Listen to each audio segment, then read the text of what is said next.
ನೋಡಿ, ಈಗಾಗಲೇ ಗಾಂಧೀಜಿಯವ್ರನ್ನ ದೈಹಿಕವಾಗಿ ಮುಗಿಸಿದ್ದಾರೆ. ಈಗ ಸಿದ್ಧಾಂತವನ್ನು ಮುಗಿಸ್ಲಿಕ್ಕೆ ಹೊರಟಿದ್ದಾರೆ. ನಮ್ಮ ಪ್ರಶ್ನೆಗೆ ಉತ್ತರ ಕೊಡ್ಲಿಕ್ಕೆ ಆಗ್ಲಾರ್ದೆ ಇವರು ವೈಯಕ್ತಿಕವಾಗಿ ಹೀಗೆ ನಿಂದನೆ ಮಾಡಲಿಕ್ಕೆ ಹೊರಟಿದ್ದಾರೆ.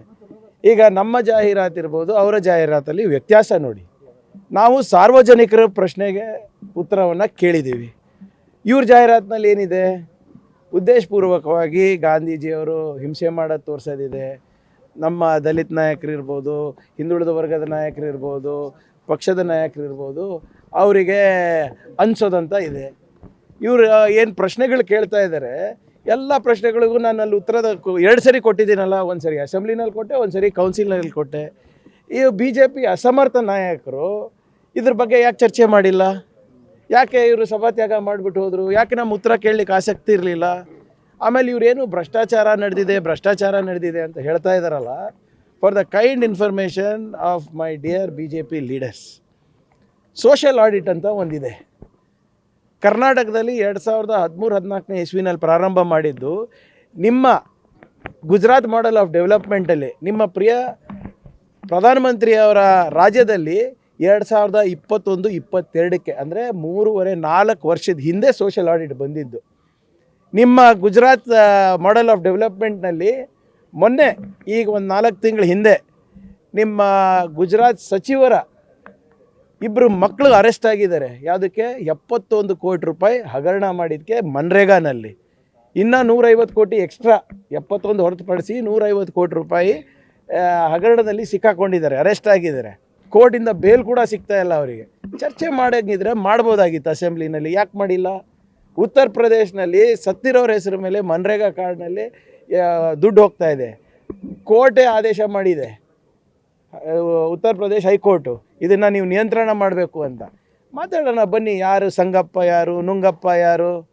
ಯಾಕೆ ಓಡೋದ್ರಿ ಅವಕಾಶ ಇದ್ದಾಗ? ಕೌನ್ಸಿಲ್ನಲ್ಲಿ ಚರ್ಚೆ ಯಾಕೆ ಮಾಡಿಲ್ಲ? MNREGA versus VB G RAM G bill section wise ನಾನು ಮಾತನಾಡಿದ್ದೀನಲ್ಲ, ವಿಡಿಯೋ ಇದೆ, ಹೋಗಿ ಅದನ್ನು ನೋಡ್ಕೊಂಡ್ಬಿಟ್ಟು ಆಮೇಲೆ ಕರೆಕ್ಟಾಗಿ ಏನಿದೆ ಬಂದು ಚರ್ಚೆ ಮಾಡೋಂಗಿದ್ರೆ 100% ರೆಡಿ ಇದ್ದೀವಿ. ನೀವು ಮುಂಚೆಯಿಂದನೂ ಕೂಡ ಬರೀ ಬೋಗಸ್ ಮಾತುಗಳು ಹೇಳ್ಕೊಂಡು, ಜೂಮ್ಲಾಗಳು ಕೊಟ್ಕೊಂಡು, ಇಂಥ ಕೆಟ್ಟ ಅಡ್ವರ್ಟೈಸ್ಮೆಂಟ್ ಕೊಟ್ಕೊಂಡೇ ಬೆಳೆದಿದ್ದೀರಾ. ಇನ್ನು ನೀವು ಮಾಡ್ತೀರಾ, ಏನಿದ್ರು ಇದು ಮುಂದುವರಿಸಿದ್ದೀರಾ, ಏನಿದ್ರು ಕೂಡ ಜನರಿಗೆ ಗೊತ್ತಿದೆ. ಅದಕ್ಕೆ ತಾನೇ ನಿಮಗೆ ಕಿತ್ತು ಬಿಸಾಕಿದ್ದು. ಕರ್ನಾಟಕದಲ್ಲಿ ಕೇರಳ ಅಪೋಸ್ ಮಾಡಿದೆ, ಪಂಜಾಬ್ ಅಪೋಸ್ ಮಾಡಿದೆ, ಹರಿಯಾಣ, ನಿಮ್ಮ ಯಾವುದು ಹಿಮಾಚಲ್ ಪ್ರದೇಶ್ ಮಾಡಿದೆ, ತೆಲಂಗಾಣ ಮಾಡಿದೆ, ತಮಿಳುನಾಡು ಮಾಡಿದೆ. ಮತ್ತು ವಿಶೇಷವಾಗಿ ನಿಮ್ಮ ಚಂದ್ರಬಾಬು ನಾಯ್ಡು ಅವರು, ಯಾರು NDA ಸರ್ಕಾರದಲ್ಲಿ ಇವರು ಪಾರ್ಟ್ನರ್ ಇದ್ದಾರೆ. ಚಂದ್ರಬಾಬು ನಾಯ್ಡು ಅವರಿಲ್ಲ ಅಂದರೆ ಈ ಸರ್ಕಾರನೇ ಇಲ್ಲ. ಅವರು ಕೂಡ ಭಾಳ ಸ್ಪಷ್ಟವಾಗಿ ಕೇಂದ್ರ ಸರ್ಕಾರಕ್ಕೆ ಬರೆದಿದ್ದಾರೆ, ಲಿಖಿತ ಮೂಲಕ ಹೇಳಿದ್ದಾರೆ. ನೀವು ನಿಮ್ಮ ಈ ಏನೋ ಇದು ಜಾಬ್ ಗ್ಯಾರಂಟಿ, ರೋಜ್ಗಾರ್ ಗ್ಯಾರಂಟಿ ಯೋಜನೆಯನ್ನು ನೀವು ಸ್ಥಾಪಿಸ್ಬೇಕಂದ್ರೆ, ಅನುಷ್ಠಾನಕ್ಕೆ ತರಬೇಕಂದ್ರೆ ದಯವಿಟ್ಟು ನಮಗೆ ಒಂದು ವಿಶೇಷವಾದಂಥ ಪ್ಯಾಕೇಜನ್ನು ನೀಡಬೇಕಾಗುತ್ತೆ. ಇಲ್ಲದ್ರೆ ನಮಗೆ ಇದು ಅನುಷ್ಠಾನಕ್ಕೆ ತರೋಕ್ಕಾಗಲ್ಲ ಅಂದ್ಬಿಟ್ಟು ಪ್ರಧಾನಮಂತ್ರಿ ಮೋದಿಯವರಿಗೆ ನಿಮ್ಮವರಾದಂಥ ಚಂದ್ರಬಾಬು ನಾಯ್ಡು ಬರೆದಿದ್ದಾರೆ. ಅದಕ್ಕೇನಂತೀರಾ? ಹಿಂದೆ 100 ದಿನ ಕೊಡೋಕ್ಕಾಗ್ತಾಯಿಲ್ಲ, 125 ದಿನ ಕೊಡ್ತೀನಂತ ಹೇಳ್ತಾ ಇದ್ದೀರಲ್ಲ, ಹೇಗೆ ಕೊಡ್ತೀರಾ ಅಂತ ನಿಮ್ಮ ಶಿವರಾಜ್ ಸಿಂಗ್ ಚೌಹಾಣ್ ಅವರು ಹೇಳಲಿಕ್ಕೆ ಸಾಧ್ಯನಾ? ಇವತ್ತು 8.5 ಕೋಟಿ ಸುಮಾರು ಜಾಬ್ ಕಾರ್ಡ್ಗಳಿದ್ದಾವೆ, ಆ್ಯಕ್ಟಿವ್ ಜಾಬ್ ಕಾರ್ಡ್ಸು. ಅವರಿಗೆ ನೀವು ಕನಿಷ್ಠ ಪಕ್ಷ 75 ದಿನ ನೀವು ಅವ್ರಿಗೆ ಉದ್ಯೋಗ ಕೊಡಬೇಕು. ಅಂದರೆ ಕೇಂದ್ರದ 60% ಪಾಲು ಕೊಡಬೇಕು. 125 ಅಂದರೆ ನಿಮಗೆ ಬೇಕಾಗಿರೋದು 2.83 lakh crore rupees. ನೀವೆಷ್ಟು ಅಲೋಕೇಶನ್ ಮಾಡಿರೋದು? 95,000 crore rupees. ಅದರಲ್ಲಿ 30,000 ಕೋಟಿ ರೂಪಾಯಿ ಹಿಂದಿನ ಬಿಲ್ಲಿಗೆ. 60,000 ಕೋಟಿ ರೂಪಾಯಿನಲ್ಲಿ ನೀವು ಜನರಿಗೆ 125 ದಿನ ಕೊಡ್ತೀರಾ? 8.5 ಲಕ್ಷ ಕೋಟಿ ಜನರಿಗೆ. ಏನಿದು ಹುಡುಗಾಟನ? ಏನು ಇವರು ಹೆಂಗೆ ನಿಮ್ಗೆ 15 ಲಕ್ಷ ನಿಮ್ಮ ಬ್ಯಾಂಕಿಗೆ ಹಾಕ್ತೀನಂದ್ರಲ್ಲ, ಹೆಂಗೆ ಅಮೇರಿಕಾದವರೆಲ್ಲರೂ ಬಂದು ಇಂಡಿಯಾ ವೀಸಾಗೆ ಲೈನಲ್ಲಿ ನಿಂತ್ಕೊತೀನಿ ಅಂತ ಹೇಳಿದ್ರಲ್ಲ, ಹೆಂಗೆ 2 ಕೋಟಿ ಉದ್ಯೋಗ ಸೃಷ್ಟಿ ಮಾಡ್ತೀನಿ ಅಂದ್ರಲ್ಲ ಪ್ರತಿ ವರ್ಷ, ಅದೇ ಸರಣಿ ಸುಳ್ಳಲ್ಲಿ ಇದು ಒಂದು ಕೂಡ. ಹಲ್ಲೆ ಮಾಡೋದಕ್ಕೆ ಸಂಸತ್ತಲ್ಲಿ ಪ್ರಯತ್ನ ನಡೆದಿತ್ತು ಅನ್ನೋತಾರೆ. ಓಂ ಬಿರ್ಲಾ ಅವರು ಸೇರಿದಂತೆ ನನ್ನ ಪ್ರಕಾರ ಲೋಕಸಭೆಯ ಸ್ಪೀಕರು ಅವರಿಗೆ ಪದ್ಮ ವಿದೂಷಕ ಅವಾರ್ಡ್ ಕೊಡಬೇಕು. ಹೋಮ್ ಮಿನಿಸ್ಟರ್ ಹತ್ರ ಇರಲಾರ್ದಂಥ ಇಂಟೆಲಿಜೆನ್ಸು ಇವತ್ತು ಸ್ಪೀಕರ್ ಹತ್ರ ಇದೆ ಅಂದರೆ ಅದನ್ನು ಮಹಿಳೆಯರು ಏನೋ ಒಂದು ಅಹಿತಕರವಾದಂಥ ಘಟನೆ ಮಾಡ್ಬೋದು. Congress members of parliament and other women members ಅಂತ ಹೇಳ್ತಾ ಇದ್ದಾರೆ. ಇದಕ್ಕೇನಾದರೂ ಸ್ವಲ್ಪನ ಕಾಮನ್ ಸೆನ್ಸಿಂದ ಮಾತಾಡಿದ್ರೆ ನಾವು ಏನಾದರೂ ಉತ್ತರ ಕೊಡ್ಬೋದು. C being speaker of the house, it is his responsibility.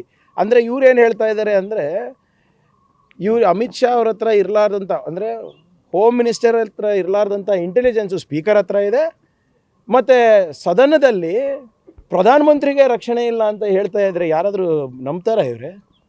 ಇಂಥ ಹಾಸ್ಯಾಸ್ಪದವಾದಂಥ ಮಾತು, ಇಂಥ ಬೇಜವಾಬ್ದಾರಿಯಾದ ಮಾತು ಯಾರು ಹೇಗೆ ಹೇಳಿದ್ದಾರೆ ಅಂತ ನನಗೆ ಗೊತ್ತಿಲ್ಲ. ಇದ್ರ ಭಾಳ ಸ್ಪಷ್ಟವಾಗಿ ಹೋಮ್ ಮಿನಿಸ್ಟರು ಉತ್ತರ ಕೊಡಬೇಕಾಗುತ್ತೆ. What intelligence did the speaker have? What intelligence did the speaker have to ensure that he ordered the prime minister not to come into the parliament? ಅಂದರೆ ಈ 56 ಇಂಚ್ ಕಸಿನ ಏನಾಯ್ತು ರೀ? ಇಲ್ಲಿ ಪಾರ್ಲಿಮೆಂಟ್ ಎದುರಿಸೋಕ್ಕಾಗಲ್ಲ, 12 ವರ್ಷದಲ್ಲಿ ಒಂದು ಪ್ರೆಸ್ ಕಾನ್ಫರೆನ್ಸ್ ಮಾಡೋಕ್ಕಾಗಲ್ಲ ಅಂದರೆ ನಮ್ಮ ಪ್ರಧಾನಮಂತ್ರಿ ಎಷ್ಟು ಧೈರ್ಯವಂತರು?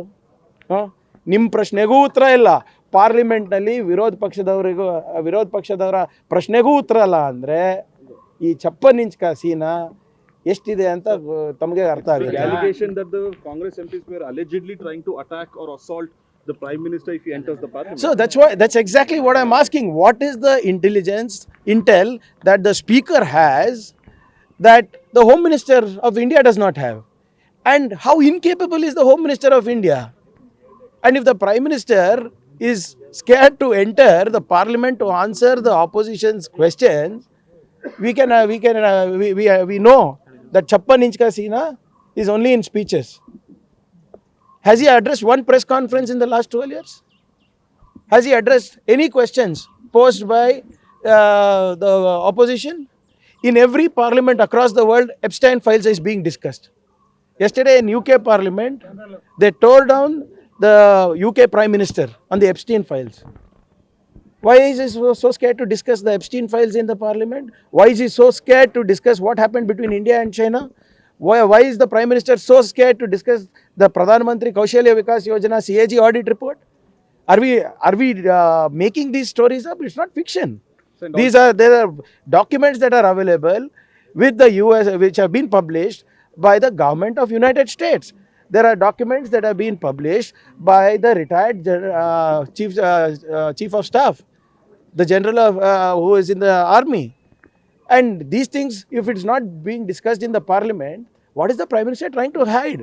And more importantly, is Mr. Om Birla sending a very, very strong message that the Home Minister of India is incompetent and he doesn't have intel? And why are you insulting women like this?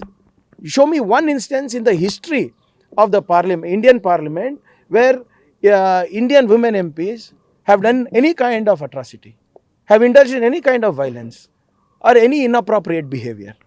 This is nothing but the Speaker has gone down to new laws to protect the Prime Minister. And the Prime Minister, instead of answering the nation, instead of answering the opposition in the parliament, is choosing to run away, just like how he runs away from the press. BJP has come down heavily on the cabinet that has cleared 67 crores AI Sorry? cabinet yesterday has cleared AI social media monitoring system. BJP See, I've has been come down telling- heavily saying Why? that they're trying to hold us back and trying to file more cases against us. No, see, the problem with BJP is they don't listen to their own leaders. What is Modi ji told? That misinformation is the biggest threat to democracy. What has the Chief Justice of India told? Misinformation and fake news is hampering democracy. What has the former Chief Election Commission told? He is told that the 3M, money, muscle and misinformation, is threatening the election process. And we are just trying to curtail misinformation, fake news. There is World Economic Forum reports on how fake news and fake narratives and misinformation is being used to hamper democratic processes across the world. And what are we doing illegal? We are just very clearly just stating what the information that you are reading is misinformation, malinformation, disinformation or fake news. Why is BJP so upset about it? So it looks like their factories are going to be closed. It looks like many of their BJP leaders might become unemployed. So your cabinet sir has ಈಗ cleared ನಿರ್ಣಯನ ballot papers. ತೆಗೆದುಕೊಂಡ್ರೆ sir ಸದನದಲ್ಲಿ ನಿರ್ಣಯ ತಗೊಂಡಿದ್ರೆ VBG Ramji bill ಈಗ ಕರ್ನಾಟಕದಲ್ಲಿ ಆ ಮನ್ರೇಗಾ ಮುಂದುವರಿಯುತ್ತೋ ಅಥವಾ VBG Ramji bill ಅನ್ನ ನೋಡಿ, ಸದ್ಯಕ್ಕೆ ಮನ್ರೇಗಾ ಮಾರ್ಚ್ 31 ತನಕ ನಡೆಸಲೇಬೇಕಾಗ್ತದೆ. ಅದಾದಮೇಲೆ ಏನು ಮಾಡ್ತಾರೆ ನೋಡೋಣ. ಅವ್ರ ಪ್ರಕಾರ ಇನ್ನು 6 ತಿಂಗಳು ಬೇಕು ಅಂತ ಇದ್ದಾರೆ. ಆಮೇಲೆ ಅದ್ರದ್ದು ರೂಲ್ಸ್ ಬಂದಿಲ್ಲ. ಅವ್ರು ಯಾವ ಪ್ಯಾರಾಮೀಟರ್ ಮೇಲೆ ನೋಟಿಫೈ ಮಾಡ್ತಾರೆ, ಯಾವ ಪ್ಯಾರಾಮೀಟರ್ ಮೇಲೆ ಅಲೋಕೇಶನ್ ಮಾಡ್ತಾರೆ ಅಂತ ಯಾವುದು ಕೂಡ ಬಿಲ್ನಲ್ಲಿ ಸ್ಪಷ್ಟನೆ ಇಲ್ಲ.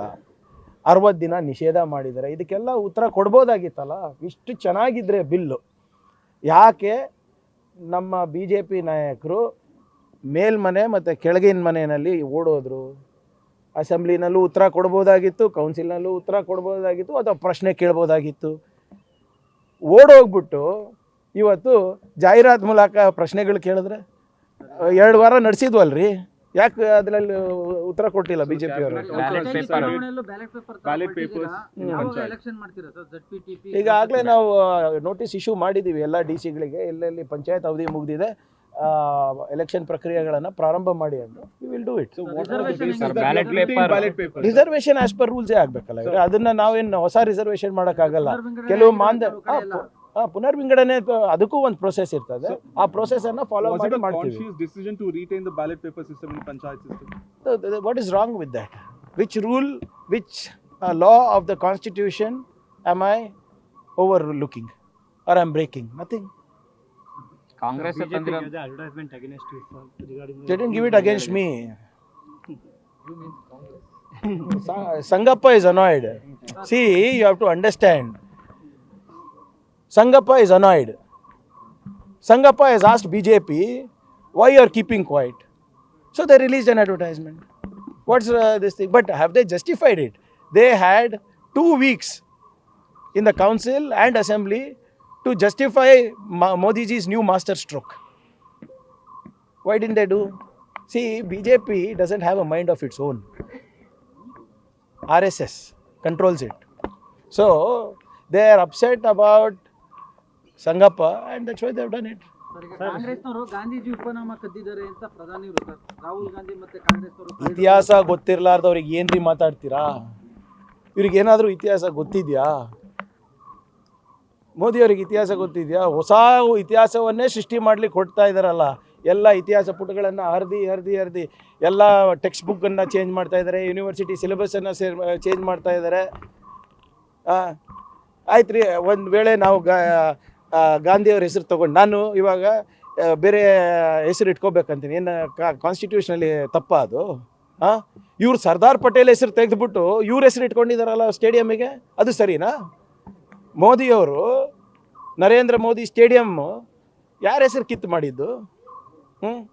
ಇವ್ರು ನಾನು ಹೇಳಿದ್ದೀನಲ್ಲ, ಇವ್ರದ್ದು ಏನು ಗೇಮ್ ಚೇಂಜಿಂಗ್ ಇಲ್ಲ, ಬರೀ ನೇಮ್ ಚೇಂಜಿಂಗು. ಇವ್ರು ಇಷ್ಟು ಚೆನ್ನಾಗಿದ್ದರೆ ಬಿಲ್ಗಳು, ಯಾಕೆ ಇವ್ರು ಹೆದರ್ತಾ ಇದ್ದಾರೆ ಪಾರ್ಲಿಮೆಂಟಿಂದ ಉತ್ತರ ಕೊಡೋಕ್ಕೆ?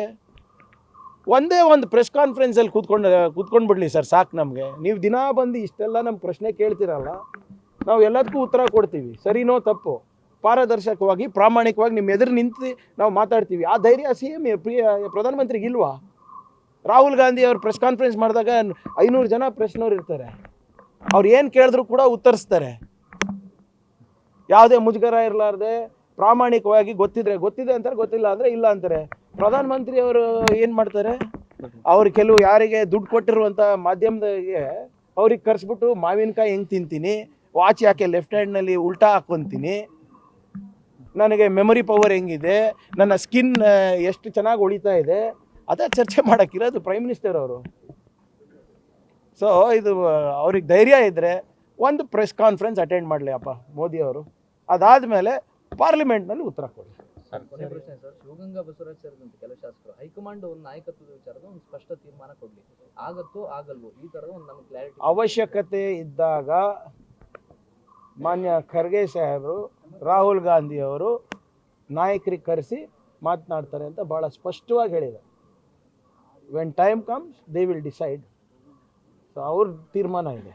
ಸೊ ಸುಮ್ಮನೆ ಯಾರು ಏನು ಹೇಳಿದ್ರು ಮಾಧ್ಯಮದಲ್ಲಿ ಅದಕ್ಕೆ ಬೆಲೆ ಇಲ್ಲ. So in English, sir, same in English. See, very clearly, the Congress President, Mr. Kharge, has said that when they deem right, when they think they should intervene, they will intervene. Mr. Gandhi and Mr. Kharge will take a call when necessary. It does not matter what I say or anybody else says in front of the media. Sir ತಿರುಪತಿಯಲ್ಲಿ ಬಳಸ್ತಾ ಇದ್ದ ಲಡ್ಡುಲಿ ಕಲಬೆರಕೆ ಆಗ್ತಾ ಇದೆ ಅಂತಂದೇಳಿ report ಬಂದಿದೆ sir Tirupati laddu. ರೀ ಮೊನ್ನೆ ತಾನೇ ಇಷ್ಟೆಲ್ಲ ಪಾದಯಾತ್ರೆಗಳು ಬಿ ಜೆ ಪಿದವರು ಅವ್ರ ಅಲಯನ್ಸ್ ಮೆಂಬರ್ಸ್ ಮಾಡಿದ್ರಲ್ವಾ, ಉಪಮುಖ್ಯಮಂತ್ರಿಗಳು ಬೆಟ್ಟ ಎಲ್ಲ ಹತ್ತಿದ್ದು ನೋಡಿದ್ರಲ್ಲ, ಎಲ್ಲ ಕಲುಷಿತ ಮಾಡ್ತಾ ಇದ್ದಾರೆ ಲಡ್ಡುಗೆ. ಅದಕ್ಕೆ CBI ರಿಪೋರ್ಟೇ ಇಲ್ಲ ಅಂತ ಹೇಳ್ತು, ಅದಾದಮೇಲೆ ಎಲ್ಲರೂ ಸೈಲೆಂಟ್ ಆಗಿಬಿಟ್ರು. ಈಗ ಮತ್ತೆ ಚಾಲು ಆಗಿದೆಯಾ? SIT ಮಾಡಿತ್ತು ಸರ್, SITಯಲ್ಲಿ ಅದು ಮತ್ತೆ CBI ಏನು ಮಾಡಿ? CBI ಎನ್ಕ್ವೈರಿ ಕೊಟ್ಟಿದ್ರಲ್ಲ, ಮತ್ತು CBI ಇದಕ್ಕೆ SITಗೆ ವ್ಯತ್ಯಾಸ ಇದೆಯಾ? ಅಂದರೆ ಮೋದಿ ಸರ್ಕಾರನ ಸುಳ್ಳು ಹೇಳ್ತಾ ಇದೆ ಅಥವಾ ಈ ಸರ್ಕಾರನ ಸುಳ್ಳು ಹೇಳ್ತಾ ಇದೆ? ಅವರಿಬ್ರು ಜಗಳಕ್ಕೆ ನಮ್ಗೆ ಯಾಕೆ ಎಳಿತಾ ಇದ್ದೀರಾ? ಇಲಾಖೆ ಪೂರ್ವಭಾವಿ ಸಭೆ ಇದೆ ಸರ್. ಇಲಾಖೆ ನಿಮ್ಮ ಇಲಾಖೆ ಪೂರ್ವಭಾವಿ ಸಭೆ ಇದೆ ಬಜೆಟ್ ಇರಬಾರ್ದ? ಏನಾದ್ರು ನಿರೀಕ್ಷೆ ಇದೆ ಹೊಸದಾಗಿ? ಇವಾಗ ಹೋಗಿ ಇದು ಇರ್ತದೆ, ಬಜೆಟ್ ನಾವು ಇಲ್ಲೇ ಡಿಸ್ಕ್ಲೋಸ್ ಮಾಡು ಅಂದರೆ ಮತ್ತೆ ಸದನ ಹೇಗೆ ನಡೆಸಬೇಕು?